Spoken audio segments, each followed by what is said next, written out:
Oh, okay, I'm going to call this meeting of the Lawndale City Council to order. I'm going to ask the city clerk to conduct the roll call.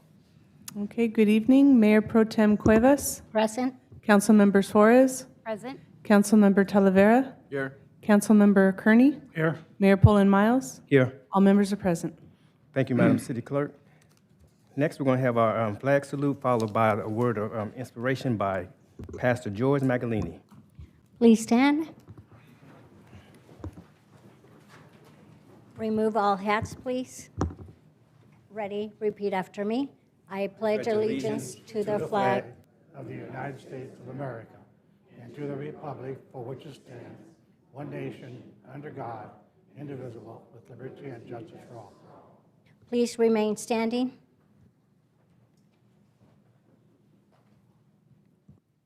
Good evening, Mayor, Mayor Pro Tem, council, staff, everyone. I have a scripture and a prayer tonight. The scripture is from Philippians chapter 4, and it says, "Be anxious for nothing, but in everything by prayer and supplication, with thanksgiving, let your requests be made known unto God. And the peace of God that transcends all understanding will guard your heart and your mind in Christ Jesus." Let's pray.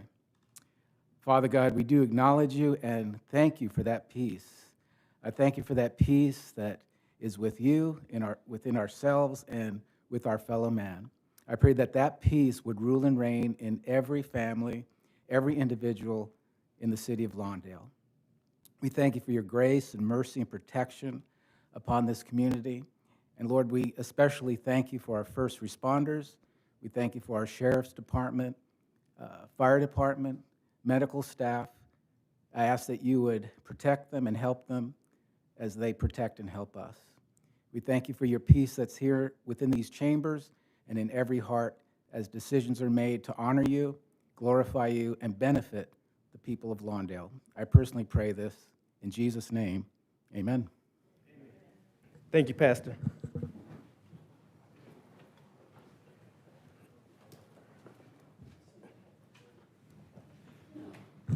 Okay, let's continue with our agenda. Let's hear from our public safety report. Let's hear from Acting Captain Giggles.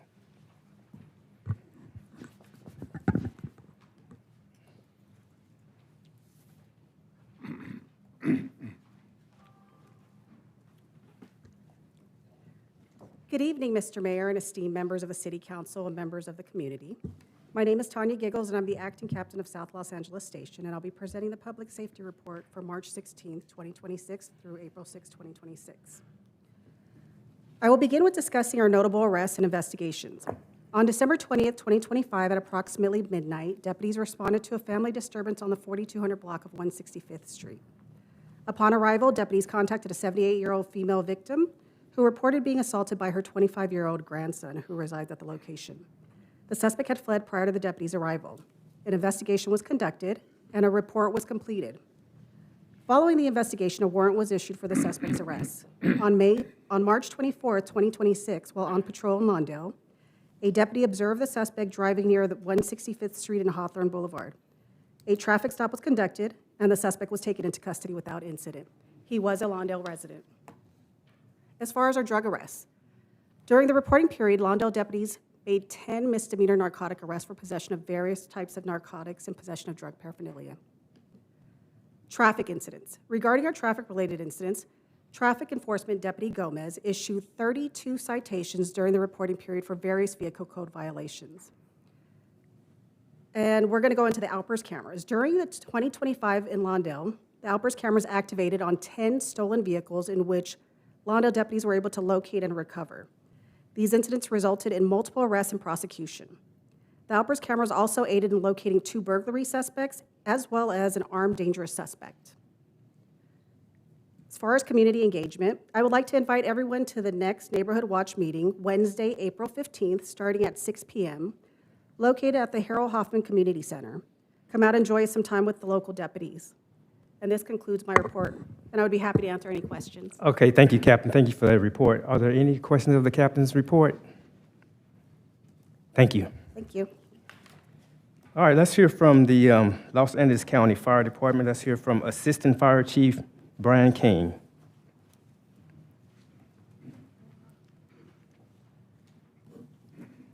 Good evening, Mr. Mayor, members of the council. Assistant Chief Brian Kane, Los Angeles County Fire Department, with your public safety report for the month of March. In March 2026, the County of Los Angeles Fire Department responded to a range of incidents including outside fires, a structure fire, a traffic collision, and public service calls. The majority of calls involved small outside fires, including one related to homeless encampment, all of which were contained without significant spread or exposure.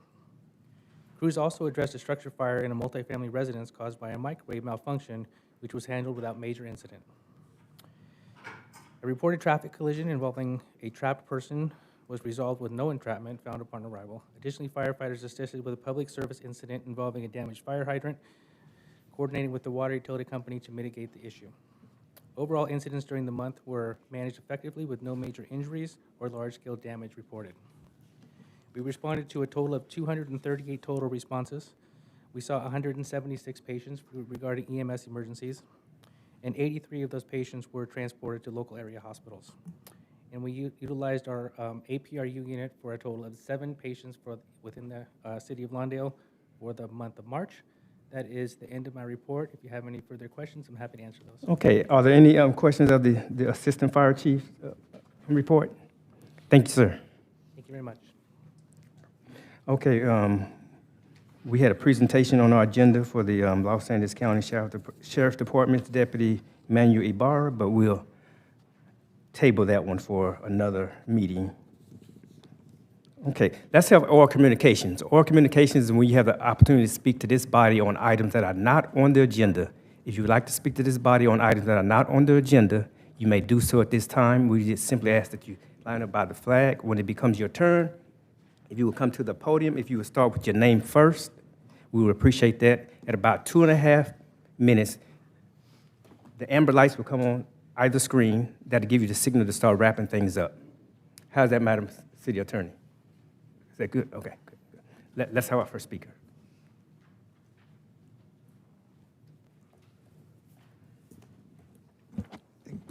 Good evening. There has been considerable discussion on social media regarding reports that one of Lawndale's current council members is involved in 2 separate court cases. The first case was filed against the County of Los Angeles, unnamed defendants 1 to 10, the Los Angeles Sheriff's Department, and Sheriff Robert G. Luna in his official capacity. Based on the filings, the initial case appears intended to obtain information relevant to a second broader lawsuit. The second case is a federal civil rights action naming numerous defendants: the County of Los Angeles, the City of Lawndale, Jared Chavez, Sean Moore, 1 to 10 unnamed deputies, and an additional 11 to 50 unnamed defendants. This question raises several questions for the community. Are the unnamed defendants deputies who serve Lawndale? Could they include other council members or city staff? In total, the filings suggest that as many as 54 individuals or entities could ultimately be implicated, with the core allegations tied to the use and handling of body-worn camera footage. According to Bernadette Swartz filings, the matter originated from a Sheriff's Department response to a call at a residence. Body-worn camera footage was generated during that response, and the city later obtained the footage through a public records request. The footage was then used to resolve her outstanding code enforcement cases. Her lawsuits allege that this sequence of events violated her civil rights. These cases were filed only recently and surfaced publicly after the investigations involving her were discussed at a city council meeting. This raises additional questions. Are any of the unnamed defendants individuals who participated in initiating those investigations? Could the lawsuits be construed as retaliation? The financial impact on the city of Lawndale is also concerned. With so many defendants named and compensatory damages thought, the litigation could be lengthy and costly for both the city and the county. Ms. Suarez's attorney, Ethan Berman, highlights on his website that he filed a $100 million civil rights lawsuit last year. Though it is not updated to disclose that filing was later dismissed. This prompts reasonable questions about litigation strategy. Is this case being positioned in a way that pressures the involved entities to settle rather than endure protracted litigation? As a council member who has participated in numerous closed session discussions about legal matters, Ms. Suarez is familiar with the city's general approach to settlements. There are also governance and ethical considerations. It is unclear how a city council member can effectively serve while simultaneously suing the city she represents. Issues such as recusal from votes, particularly those involving the Sheriff's Department, litigation, or risk management, may need to be evaluated. Additionally, questions may arise regarding disclosure obligations in regional roles, such as her representation on the South Bay Council of Governments. Finally, this situation may have broader implications for city operations. Lawndale is currently engaged in the recruitment of a new city manager. Time's expired. And active in litigation involving a city council member could understandably Okay, complicate okay, the yeah. search for qualified candidates. Thank you. Yes, sir.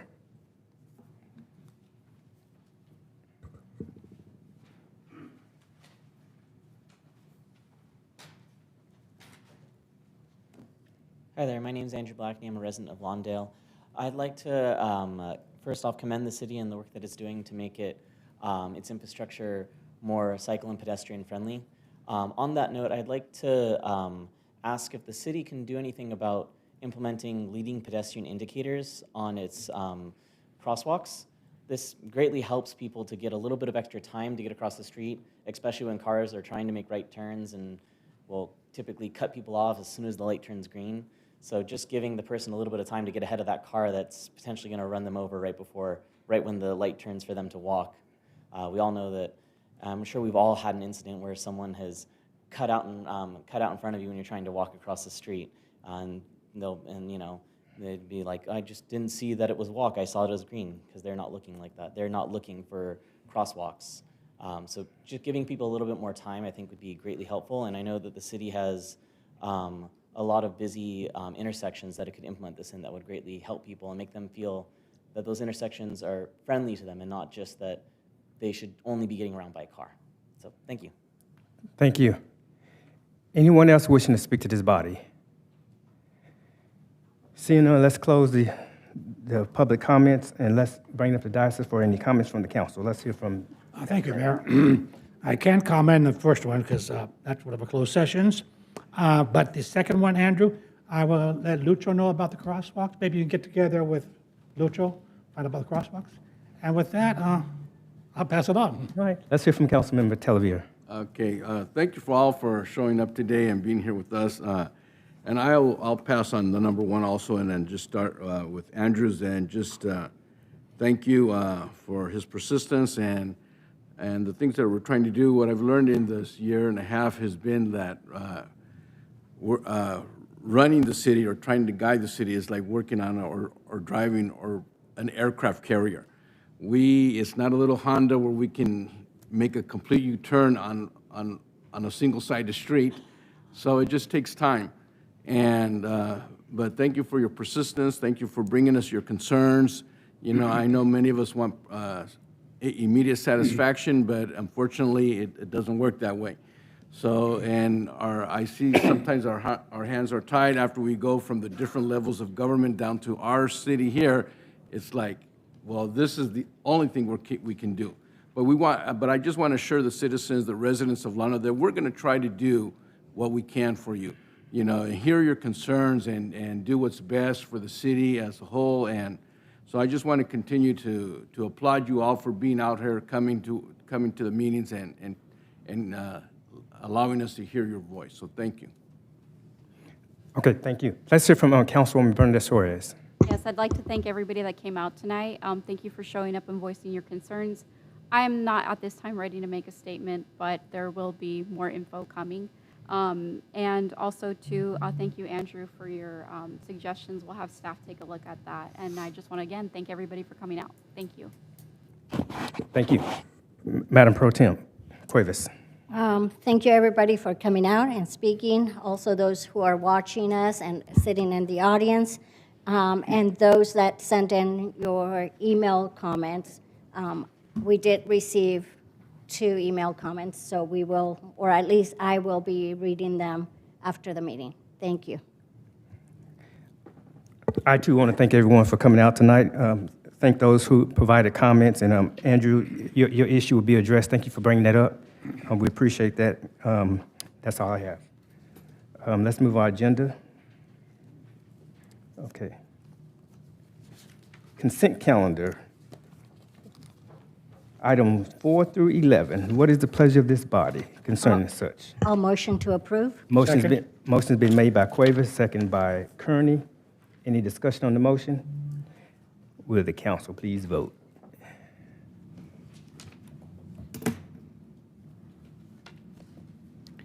For the consent calendar, the motion passes unanimously.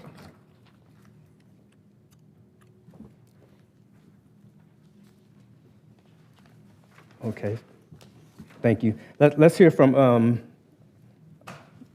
let's do item 12, illegal fireworks suppression details. Let's hear from our staff. Good evening, Mr. Mayor and distinguished members of the City Council. Thank you for this opportunity to speak with you this evening. The staff report you have before you is for the illegal fireworks suppression detail. This will be the 6th year of the detail taking place. As everyone here is aware, every year during the holidays, we are bombarded with a number of illegal fireworks that launch into the air, cause a great amount of pollution, both noise pollution and actual pollution on our streets. We've been tasked with enforcing illegal firework usage, and this will be the 6th year that we have done that. Every year we learn from the previous years. This year we will be doing similar to what we did last year. We have learned from the previous year's enforcement that typically only the 3rd and the 4th are actual days when there's a large amount of firework usage. So those are the days we're going to be focusing on. We will be doing several things with our Sheriff's Department and our staff to address this issue. Most importantly, we will be switching our SAO staff from a day shifts to night shifts on both the 3rd and the 4th. They will be working from 4 in the afternoon until 2 in the morning. Additionally, on the 4th of July, we will bring in additional deputies. We are asking for additional funds to pay for that coverage and those costs. Additionally, staff will be putting out messaging and signage, including the radar trailers and message boards to let people know that illegal fireworks are not allowed. We'll also put up the banners on Hawthorne Boulevard. We'll have a large number of signage at all of our buildings, and we will our typical social media blitz and giving information about the detail and about citations. We are asking for additional $30,000 to cover the cost. If there are any questions, I'm happy to answer them now. Okay, let's hear from Cuevas. When are we starting to put the signs like on Hawthorne in the major streets? And also, do we have a final number on how much the citations, how much we collected from last year? I can give you a final number. There are still they are still being challenged. Some don't just are challenged internally in our own hearings, but also some will take it to Superior Court, and we'll have to go to Superior Court. So that might be still going on. So I can give you a number what's already been paid. Last year was 33 citations were issued. I believe 9 were challenged. Not all of them have gone through court yet. So I couldn't give you a hard number, but I can tell you that every year the details never exceeded its budget, and with the exception of the first year that we had it when the tickets were only $1,000, that was the only year that we collected less than the $30,000 that we charged for the event, or that we budgeted for the detail. Are we estimating about 75% of the citations are being paid? Yes, I would say 70 to 75% are unchallenged. And then that's not the same as being paid necessarily. Some people don't challenge it and just don't pay them either, in which case they have to go to collections. And that's not unique to fireworks. That's also true of parking tickets, animal license tickets, business license violations, things like that. So typically there is a lax of people just not paying them. So we wouldn't get paid right away for those. Those would have to go through the collections process. So, but we typically collect much more than the detail cost. If they're not paying them, are we charging them interest or they'll fees go or to, things like that? We go through Data Ticket which is a third-party vendor that does the hearings for us and does all the processing of the citations, and they will send it to collections if things aren't paid. So, we will collect that money eventually, but it's not, if someone doesn't pay and doesn't challenge the ticket, then it just goes to collections. So. At the next meeting, could you bring the figures so the residents are aware of what we collected and what? Sure. Do you want it for each year, the detail? Or? Maybe the past 2 years. Sure. Thank you. Okay. I'm sorry, would that include how many of the tickets that was actually challenged that was successful in their challenge? So 33 were issued by our deputies last year. I believe 9 were challenged. Yeah, 9 was challenged. Yeah. And then we won a few of the challenges. We lost a few of the challenges. And I can give those. How many did we lose? I'd have to look. I don't off the top of my head. So that'll be in that report? Yeah, I can give that information at the next meeting. Okay, thank you. Any other questions from the council? Do you have any member of the public want to speak on this item? You may do so at this time.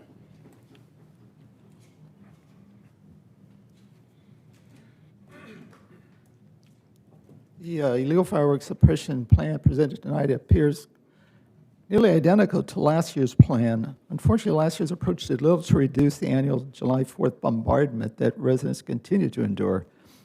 As both the former city manager and sheriff's department staff have previously explained, allowing any form of fireworks, including safe and sane, makes enforcement against illegal fireworks significantly more difficult.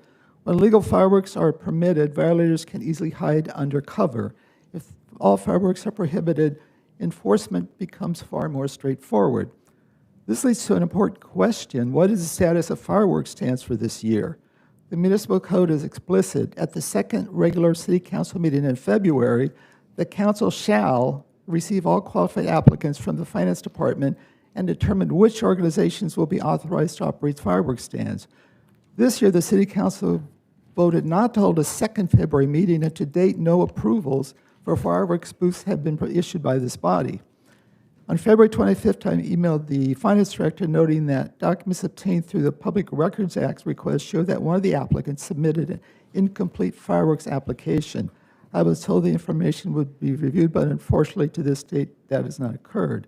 The record is clear. While the Wesleyan Church submitted all required documentation in thorough detail, Lawndale Little League did not.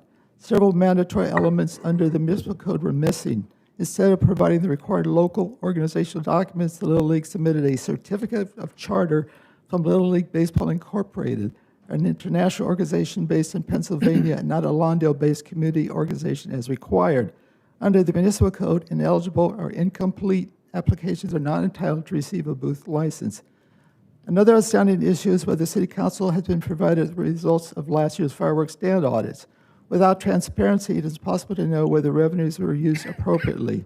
As we have seen, almost anything can be labeled legitimate expense, from inexpensive snow globes to a pickup truck from last year's fireworks sales. If the City Council is generally committed to reducing illegal fireworks, the most effective step would be to implement a one-year moratorium on all fireworks. The City of Carson used this approach successfully, and it significantly reduced illegal fireworks activity. A moratorium would simplify enforcement, eliminate the cover provided by illegal fireworks, and to demonstrate that the city is serious about addressing a problem that has persisted for far too long. Thank you. Thank you.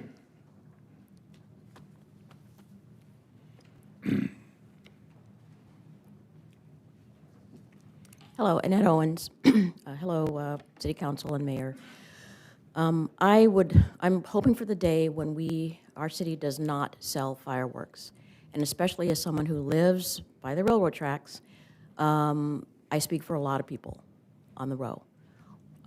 It is impossible to run around and try to find illegal fireworks when everyone's buying the fireworks and taking them right out there, attaching illegal to the legal, and palm trees are going up in flame, and you have to close our windows, not only because it's so loud, but because the air is so full of, smoke and metal particulates.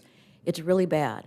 I'm hoping that one day we can get away from selling fireworks, and other cities already have done that, and I know that it'll soon be a situation where we will have to stop selling fireworks, so I'm hoping that we can transition into something else. Thank you.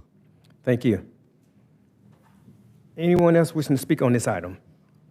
Okay, seeing none, let's bring up to diocese for discussion deliberation. What is any councilman want to speak on this item? If not, what is the pleasure of this body? I'll make a motion to go with this recommendation of the 30,000 again. I'll second it. Okay, the motion's been made by Kearney and seconded by Talavera. Any discussion on the motion? Okay, would the council please vote?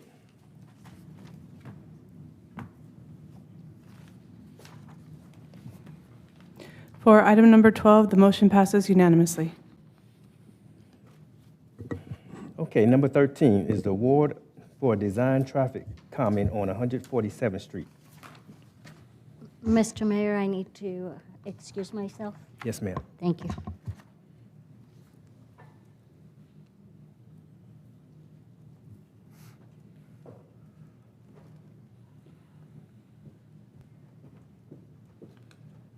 Okay, let's have the staff report. Good evening, Mayor and council members. This is the award for design of the traffic calming of 147th Street West Side from Inglewood to Grayville. Over the past year, residents along 147th Street presented their requests to stop traffic from being so speedy, donuts in the intersections of that area. So council directed us to proceed with a study. That study was completed on June of 2025. From there, and it got approved by council actually to proceed with obtaining proposals for the design of that portion of the street. Staff advertised for proposals for design and received proposals from our three traffic companies that are on call. GTS, which is General Technology Solutions, Hartzog and Crowville, and Kimberly Horn and Associates. After reviewing the proposals, staff selected General Technologies and Solutions to be the designer of that portion of the street because they were the ones that produced the original report and their findings. So they were most knowledgeable about the situations on that part of the street. Price-wise, GTS was only $200 over the lowest price. Mm-hmm. However, for engineering services or contract services of this type, it's not necessarily the low bidder or the low proposal that we go to is the most qualified, most knowledgeable. Therefore, the cost for design for that portion of the street is $44,800. Staff is requesting $5,200 in contingency should there be anything that we need to expand the scope of work. There are enough funds available for the design of those projects under the professional services account.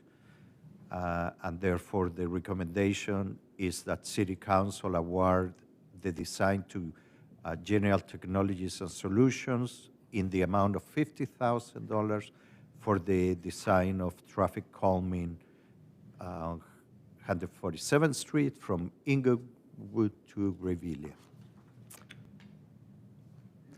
And that concludes the report.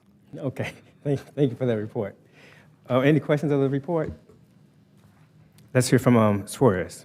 Thank you so much. So my question is do we have a general time frame for when we can expect all of this to be completed? It doesn't have to be very specific. I know there was a mention of time frames after I think it said the notice of, or notice to proceed. Once that's, it's 12 to 16 weeks, but do we have a general time frame for when we can expect at least construction to start?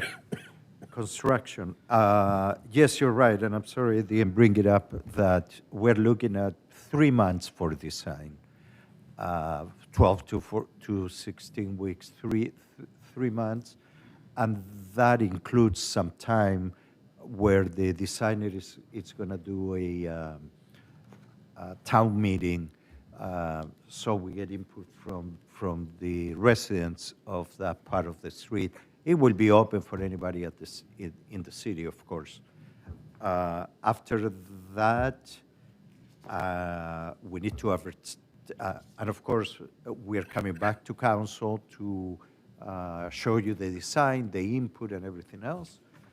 After council approves us going to advertise, the process of advertising, it's at least 2 months before we are in front of council. So by that time, we are at 6 months, and construction, 6 months maximum. So next year, 2027, we should have, early 2027, we should have something in the streets already. And then with regards to the community engagement, we've had in the past difficulties with getting optimal participation from the community. So are we going to, is this firm going to be doing the outreach? Are we going to be supplementing that? How is that going to look? No worries. I have a little bit of a cough today. Thank you for that question, because actually outreach is something that we do need participation from the residents of that street. We're going to be advertising here at council at the next meeting when we're ready. Please remember that we have a meeting. We're going to put it on social media, our city webpage, and we can notify the residents as well that have been participating through the process. So the residents of that street are the best input that we can have. And is there a certain radius amount, if you live within a certain radius, that you have to get notified via mail or whatnot? Thank you. 300 feet notifications, and that really covers the block and possibly the other block on either direction, the other streets, 149 and so forth. And then is the school also notified as well? We will notify the school. We will notify the fire department, police, all the emergency services that use the street, for sure. Perfect. Those are my questions. Thank you so much. Thank you for the questions. Anyone else have any questions? Will we open up to public comment? No. Okay, let's hear some public comment on this item. Hi, Andrew Blackney, resident of Lawndale. I'd like to thank the Public Works Department for being so proactive on this. I know that there was a large community outcry for this, and so I'd like to thank you very much for the effort that you put in to turn this around quickly. And I'd also like to thank the council for being so receptive to the community. I'd also like to say that there's probably some transit advocacy organizations in the South Bay that could help with outreach. So if that's something that is of interest, I can reach out to those for the Public Works if they'd like. And again, just thank you. Please approve this. Thank you. Yes, sir.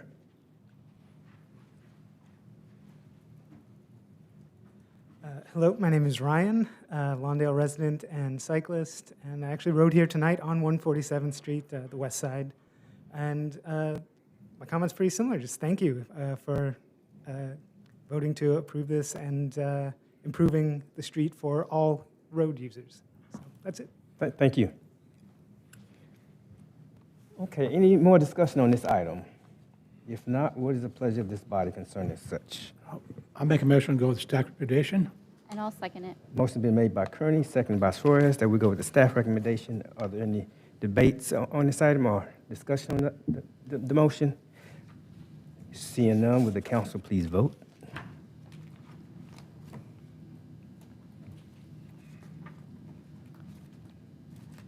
Oh, sorry, 1 second.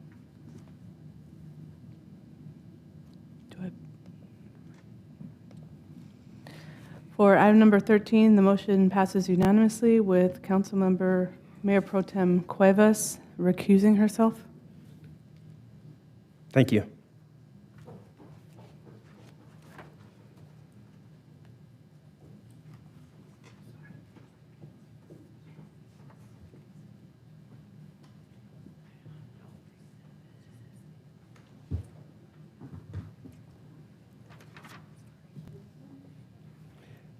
Okay, item 14, adopt resolution for a CW1 road repair and accountability act.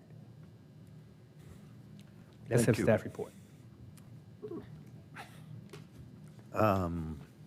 This, it's the adoption of a resolution for Senate Bill 1, which is a road repair act. They provide funding to cities, agencies,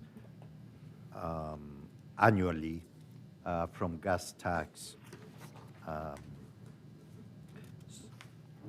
The city annually receives around $800,000 for this.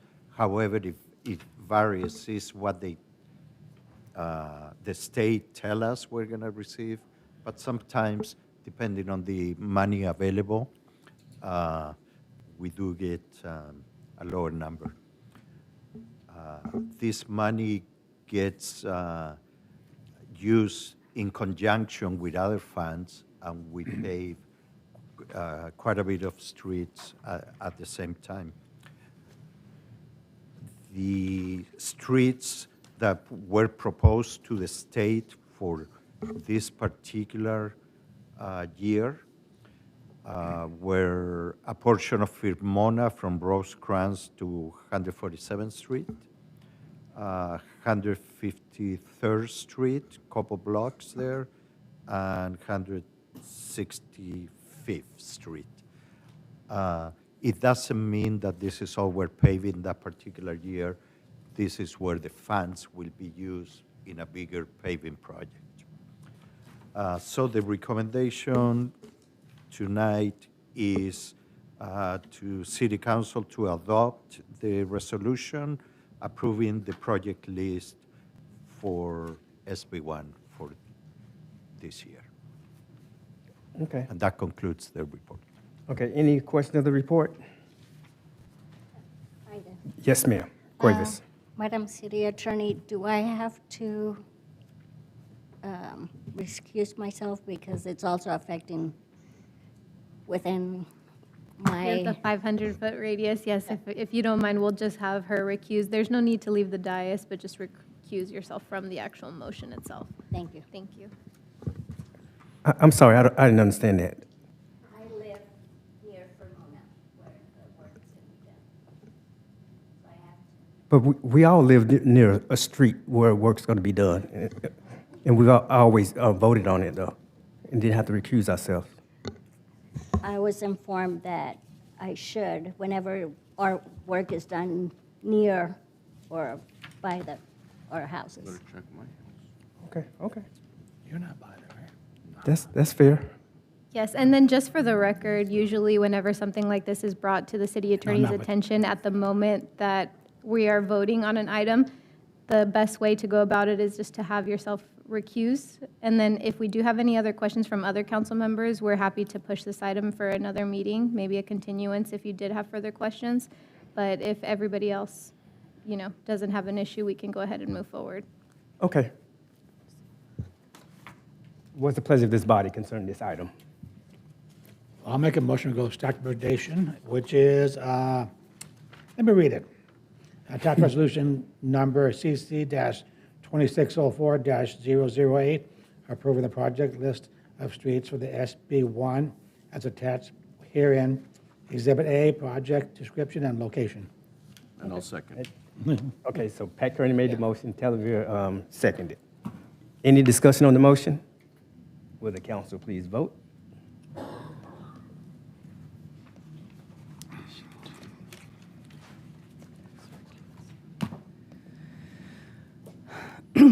For item number 14, the motion passes unanimously with Mayor Pro Tem Cuevas recusing herself.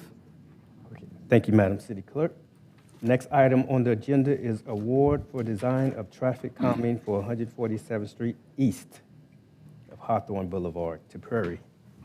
Let's have the staff report. Good evening again, and it's me again. This is the other portion of 147th Street from Hawthorne Boulevard to Prairie Avenue. This portion of the street of 147 started before the west side.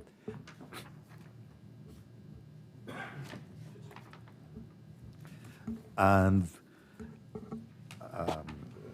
the preparation of the report was done around 2024.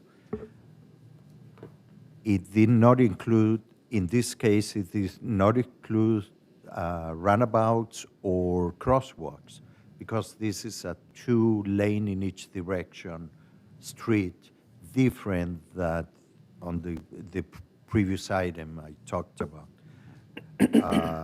So this is almost more of a road diet, as it was presented in the report from the traffic engineer at the time. When I presented this to council on May of last year, City Council approved to obtain proposals from traffic designers, in particular for Alternative 4, which is, it includes a bike lane by the curb, then buffer, a parking zone, another buffer zone, and travel lanes, and it repeats on the other side. The proposals received this time, because this is a striping project, it's lower than the previous one.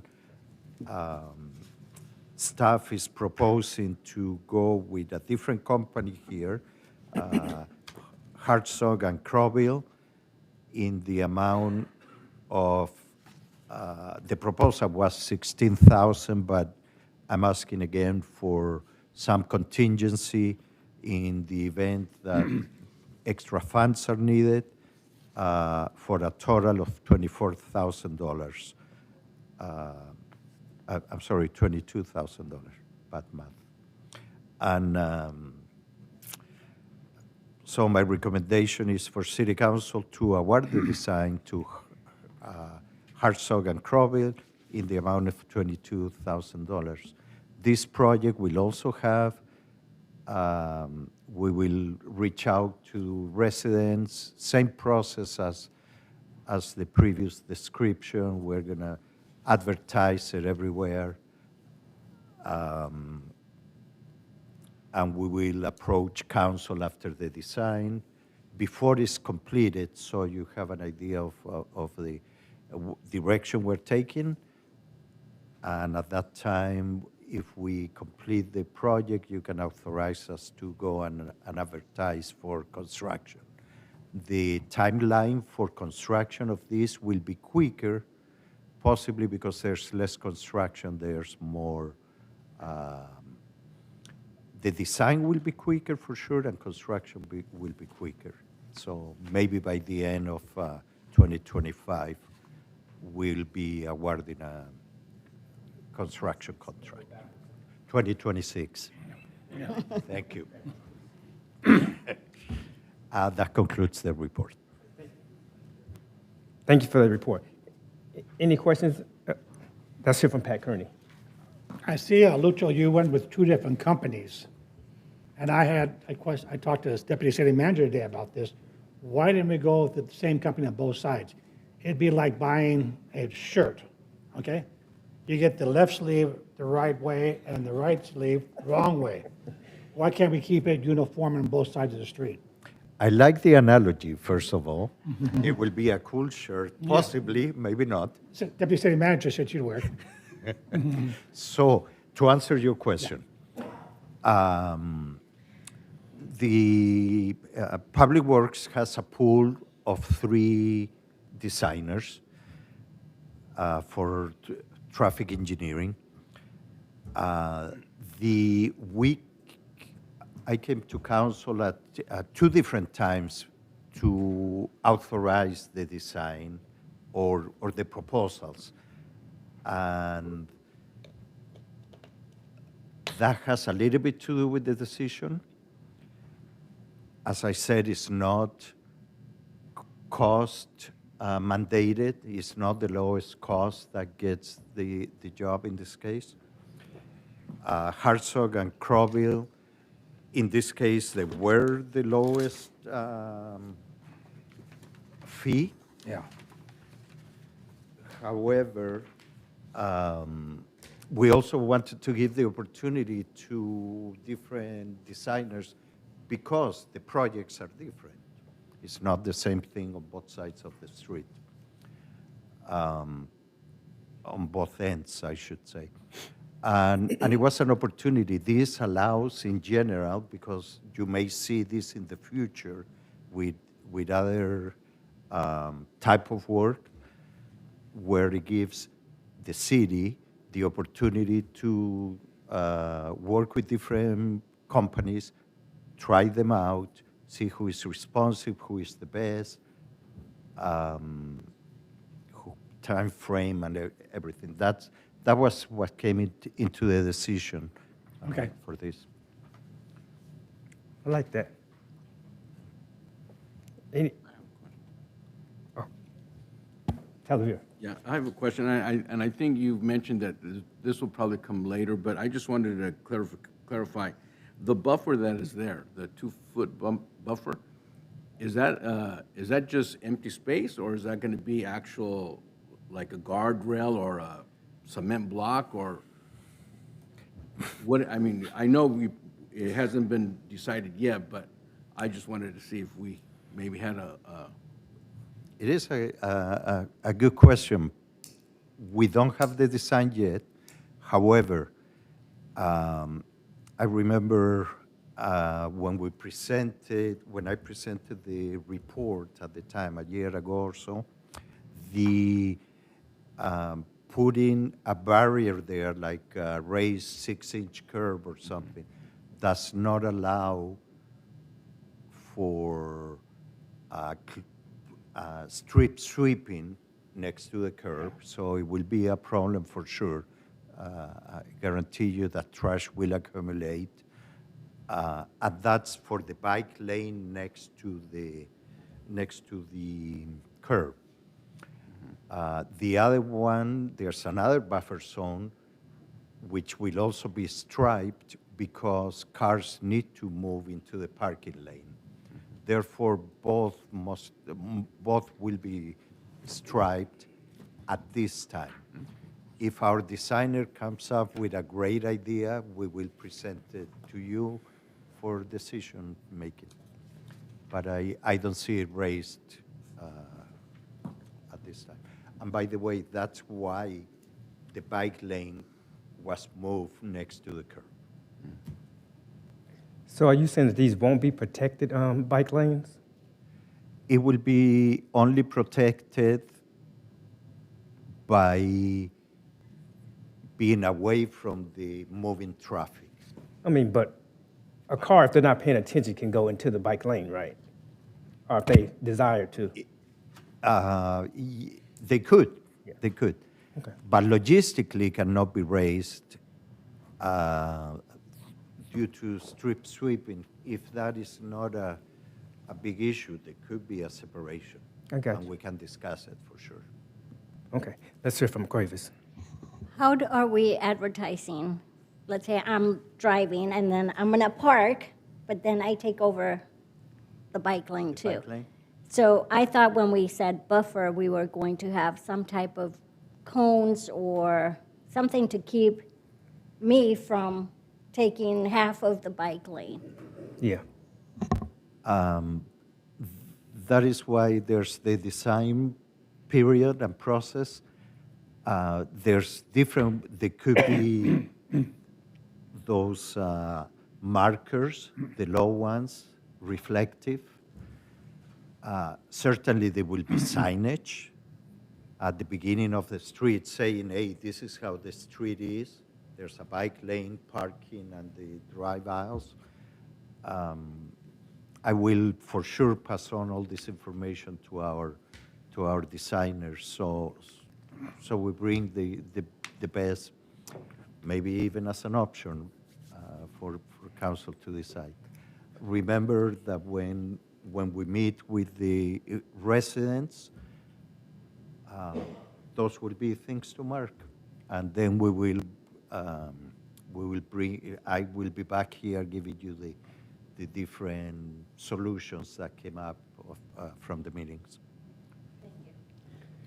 So let me add this. So in the city of LA, we have, they have these yellow, they're not separators, because you can, if you wanted to, drive over them, but it's make a very uncomfortable ride. And it does remind you that you're leaving your lane, basically, right? So unless you deliberately want to run over them, it doesn't really lend itself to it because they're pretty high. You know what those are called? Typically, I do. Right now, Yeah. I don't remember, but it's a raised dot. Yeah, and they just start putting those around the city. Yes. Can you consider something like that, so that if you're not paying attention, when you hit that, you know, I'm about to drift out of my lane. Let me focus. Unless you deliberately, because you can drive over them if you want to. Right. Yeah. By all means, we will. I will pass on all this information Okay. and suggest them. Okay. Yeah. All right. Let's hear from the public. Thank you.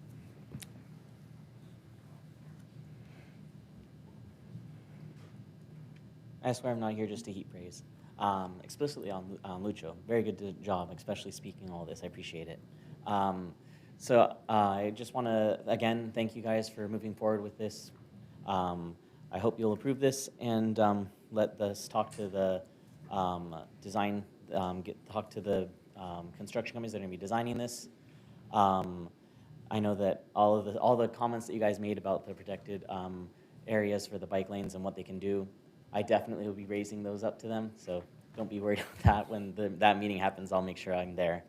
I did want to mention for the street sweeping, they do make devices that you can use for street sweeping bike lanes. They actually even make now devices that are trailers, bike lane sweepers. So it follows behind a bike, and you can clean the bike lane with that, and it runs on the same electric battery that a bike runs on. So I know what city is it? I can't remember the city off the top of my head. It's near Long Beach. They actually contracted with with an advocacy group there and pay them $500 a year to sweep the bike lanes in the city. So that is an opportunity to do. So there's many opportunities for that. I don't think we have to worry too much about keeping the bike lane free of clutter. I know personally I would just do that on that entire thing myself for free. But I do think that this is an important step, and I really appreciate council's taking this up. Thank you. Thank you. Bernadette Suarez. Yes, I have a request if we could involve the South Bay Cities Council of Government. They have regional funds for Measure R, Measure M funds, and I know we were talking about the local travel network, and I think we were discussing this specific area, so they might be able to assist with offsetting some of the costs. Thank you for that. Are there any other discussions on this item? If there are none, I'll make a motion. I'll second it. Approve. The motion's been made by Suarez and seconded by Kearney. Any discussion on the motion? Would the council please vote?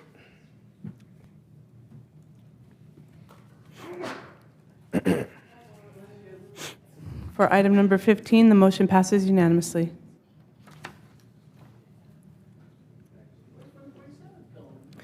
Okay, let's move our agenda to item 16, award of contract for irrigation valve replacement. Good That's evening. you- That's you again, huh? Again, it's me again. Yes. Wait, Lucho, wait a minute. They clear out. Yeah.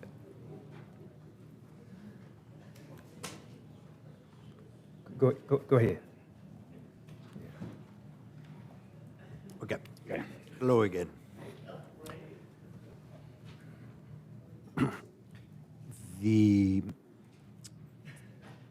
This report is for the award of contract for an irrigation valve replacement at Rogers Sanderson Park. Last year, city completed a capital improvement project at this park and replaced all the irrigation in the park. All the system is working perfect. The grass is beautiful. But in the street, that was out of the scope, and everything was working at the time. City was notified in February, at the beginning of February 16, from West Basin that manages the reclaimed water. We were notified that they turned off the water because there was a water leak at the meter. The water leak was on the city portion of the meter, and therefore the city is responsible to fix. The city proceeded immediately. By the way, they turned off the water, so we haven't been irrigating the park since then. Therefore, there's urgency to get it fixed. The staff advertised with 3 small contractor companies to provide us a cost to repair this. We received 3 proposals from Gentry, Kindness General Contractor, and Mariposa Landscaping. I have on this staff report Mariposa as having submitted something incomplete. However, they submitted, they updated the report later, but I have more questions about that proposal as well. Therefore, after reviewing the proposals, the one that best matches our needs is from Gentry General Engineering in the amount of $32,800. This will replace a valve, replace some pipe, and replace the big vault in the sidewalk. If we get lucky, the vault will not need to be replaced, and we get some savings. But this is the worst case scenario. I propose or recommend actually that council award this a contract to Gentry Engineering, and also appropriate the funds to the grounds maintenance account to cover these repairs that was budgeted for before. And that concludes my report. Okay, thank you for that report. Mr. Pat Kearney. Okay, Lucho, but I'm happy again. Mariposa, it said it was incomplete in the scope of work. Did you reach out to them again? We did reach out to them again. What they hadn't submitted for was the vault. Yeah. But the new report, the new proposal received, they're suggesting changing pipes and doing all this, and it makes it more complicated for... More costly too? Same price. Okay. They are the three prices are 32,000, 37,000. This is also competing with them in the kind of the same price, but not necessarily the lowest bidder. Okay, thank you. But we gave the opportunity to. Okay. Okay. Thank you. Okay, any more discussion on this item? If not, I'll entertain a motion. So moved. I'll second. We'll split the difference. Okay, Frank can have it. So the motion was made by Kearney, seconded by Mr. Talavera. Any discussion on the motion? Council, please vote.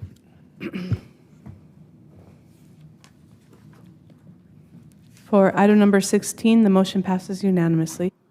Thank you. Item number 17, South Bay Regional Housing Trust. Let's have a staff report. Good evening, Honorable Mayor and members of the City Council. This item is the South Bay Regional Housing Trust. In December, the City of Lawndale Council voted to approve joining the trust. We were the first city to vote on it. We needed a minimum of 4 in order to establish it. Since that time, 9 other cities has joined. So now there's 10, so it seems like the regional trust is going to establish itself. There are minor updates to the joint powers agreement. Since these other cities joined, there was minor updates. So staff is asking for 2 things. 1, authorize the mayor to sign the updated joint powers agreement. And number 2, there was an update in the legislation that we needed us, or the council need to select a board alternate. So staff is available to answer any questions. So the recommended action is authorize the mayor to sign the agreement, and number 2, designate an alternate. Thank you. Staff is available to answer any questions. Okay. Any discussion on this item? Who wants to be an I like to. alternative? You like to do that? Okay. Nobody else. Okay. Without any objections, shall we, let's appoint Pat Kearney without any objections as the alternate. What is the pleasure of this body concerning the rest of this I'll motion to request? approve. Motion's been made by Cuevas, I second it. second by Talavera. Any discussion on the motion? Would the council please vote?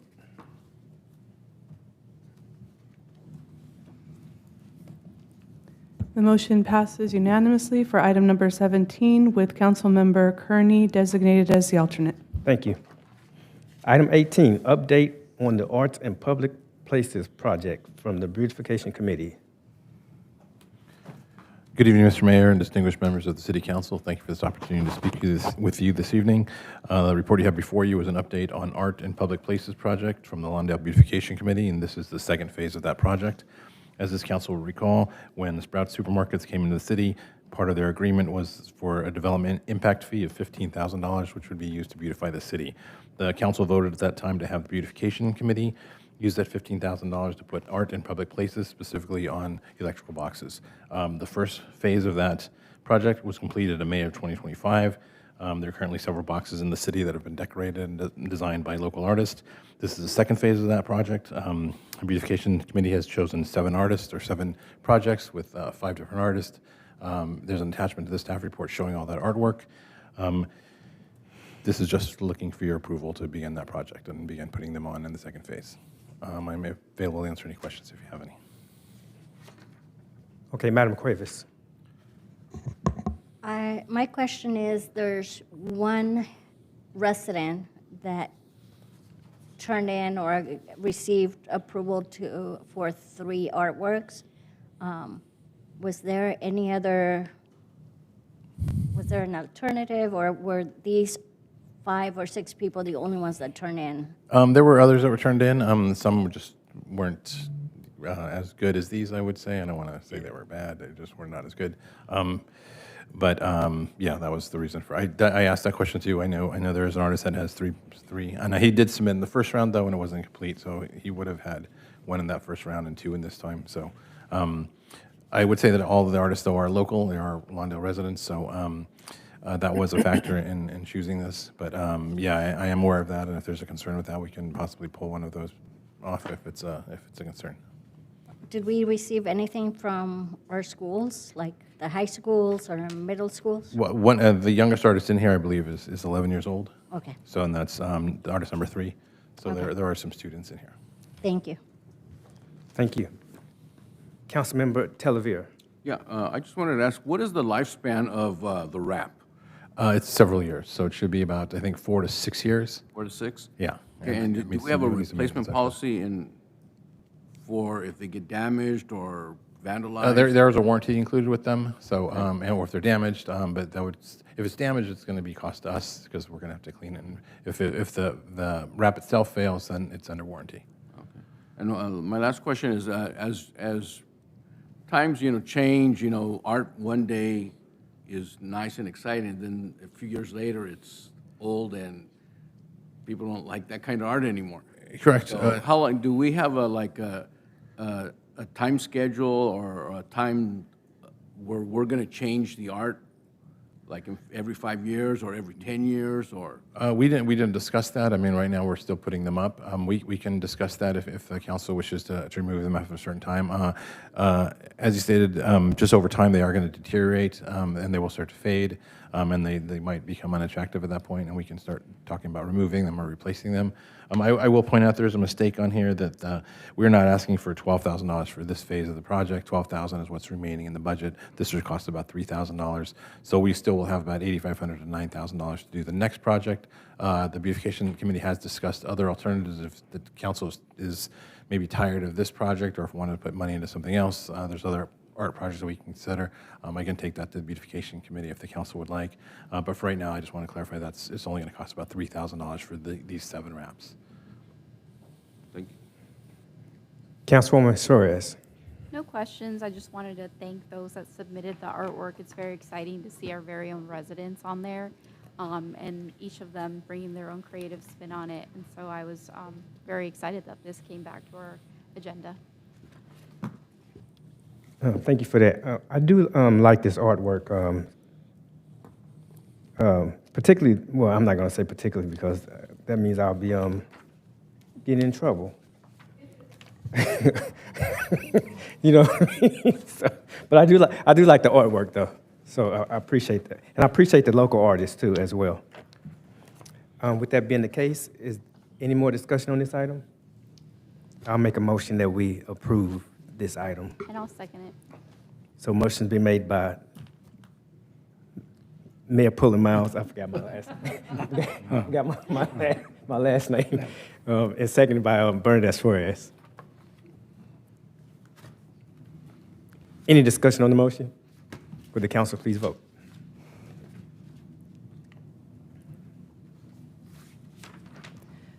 For item number 18, the motion passes unanimously. Thank you, Madam City Clerk. Next item is item from council. Oh, I don't see the city manager's item on here. Madam City Manager, you thought you was gonna get away? No items to city manager. Thank you. Okay, thank you. Okay, items from council members. Let's hear from Mr. Pat Kearney. I only have 2, I believe. When I find them, here they are. I attended the last neighborhood watch on the 18th of March, 6 o'clock. It was well received. The sheriff department went over their authority at an ICE intervention, what they can do and what they can't do. The residents learned a lot about that. They gave phone numbers out to ICE, their office themselves. Then I attended the Lawndale annual Easter egg hunt at Jane Addams Park, and it was well received. A lot of people liked that. I didn't get to go to William Green, but they love it every year. They love the Easter egg hunt. And Frank found a golden egg. I'm just going to say that. Okay. The one That's that it. didn't turn in, that was me. Yeah. It's in his pocket still. That's it. Okay, thank you. Okay. Frank Tellevier. Yeah, I just wanted to wish everyone a happy belated Easter, and I hope that your celebration was joyful and your gathering was blessed with your family and your friends. On the 18th, I also attended the Neighborhood Watch meeting, and it was very interesting and lively. They're getting better. So I think the residents that came out to be with us and the sheriffs that are there presenting the information. Michael, thank you for, it's time for a coffee with a cop, though, please. The hamburgers from just. And then on Thursday, the 19th, I attended the State of the City event for the City of Carson. Again, they put off a wonderful event, a wonderful presentation.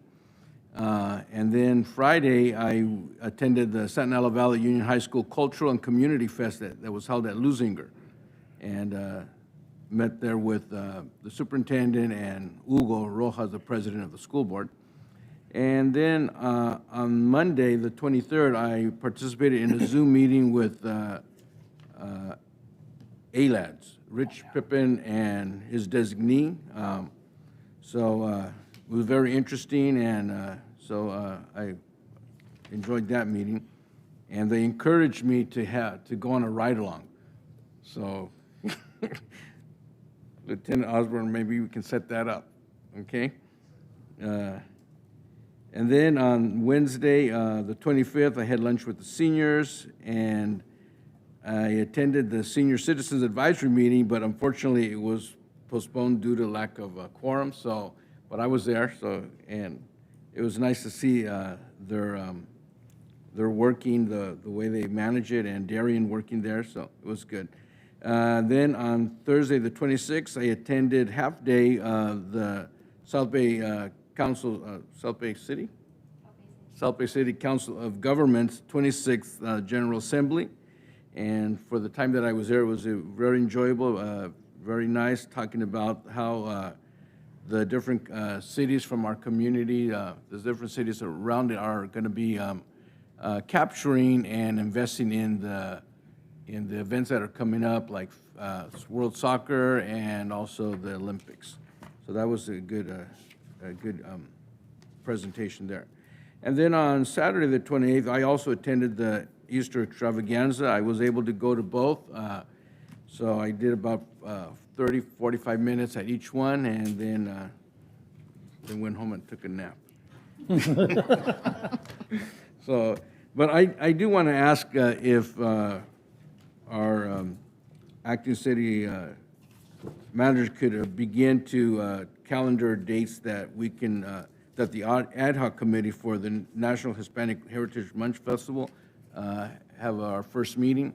Because I've noticed that sometimes our meetings are they're very tight. We wanted to have a big old extravaganza for 4th of July, but after we had the discussion, we just don't have the time, and so I don't want that to happen to any of the events that we're going to be having in the city. So if we can start getting our talking together, and I know the mayor and I, we have one coming up also. So that's it. So thank you very much. Thank you. Councilwoman Suarez.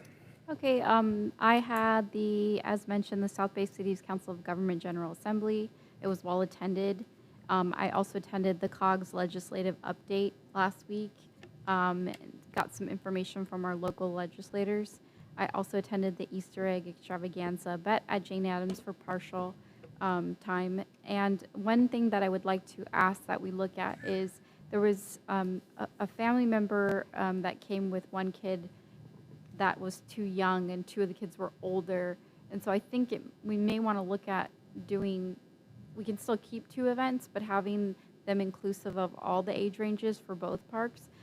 Just because that parent, wasn't able to bring the little child because 2 of them were older. And I think, a lot of families have children all across the age ranges, and so we should keep that into consideration. And with that, I'll pass it along. Thank you. Okay, thank you. Madam Pro Tem Cuevas. I attended the Easter egg hunt. Jason and team, thank you very much for another successful event. Well attended. I do echo what Councilmember Suarez is saying. I think maybe we could look into doing both parks, all ages, and see if that will work, because there was a gentleman when I got there with a baby stroller, and then the older child went to do the hunt, and then the little one just sat in the stroller. So maybe we could, see in the budget if we could do 2, or a big one at Roger Anderson or a bigger park to bring everybody together. And that will be all. Okay, thank you. I too attended the egg hunt at William Green. A lot of families. I want to thank the staff, Jason and his staff, for putting that together. It was well attended. Those kids was having fun. And the Easter Bunny came. Could you imagine that? A special guest. The Easter Bunny was there. Fun was had by all. I do agree that we should have maybe one event at one park so that everyone can be, because what happened this year, unlike years before, where I had a lot of time that day, I did spend most of my time at the Williams Green, but then I had to go on a family errand, and my thought was to then swing by Jane Addams Park, which I did.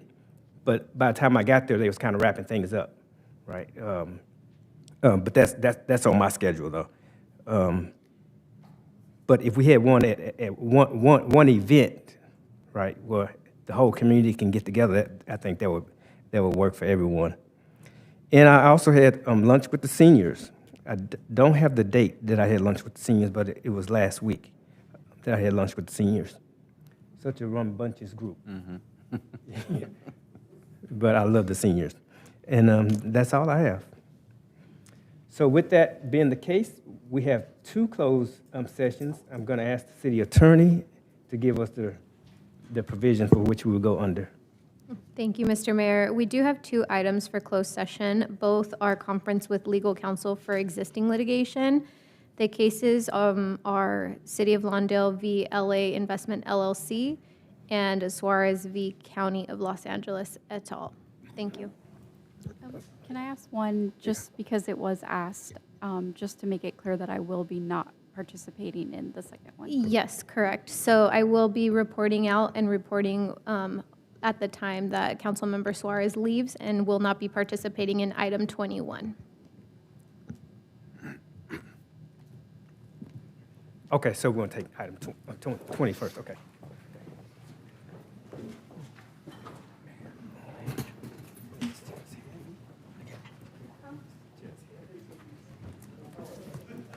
You think so? I don't think so.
said somebody must have some long legs. That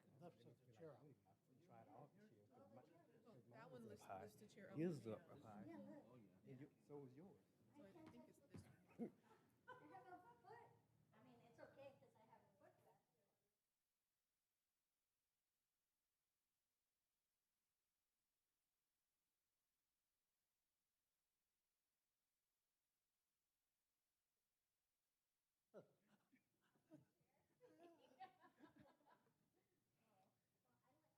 Like the Papa Bear, someone's been sitting in my chair. Uh-huh. Okay, we have returned from closed session. I'm going to ask the city attorney to give us the report of the closed session. Thank you, Mr. Mayor. The City Council was briefed by staff and legal counsel on both matters on the agenda, with Councilmember Suarez recusing herself from item 21 and leaving the room at 8:20 after item 20 was completed, and before item 21 started. So no action reportable under the Brown Act was taken on either item this evening, and that concludes my report. Thank you, Madam City Attorney. Okay, we are ready to adjourn. The next regularly scheduled meeting of the City Council will be held at 6:30 p.m. Monday, April 20th, 2026 in these here chambers. It is 9:02. We are hereby adjourned.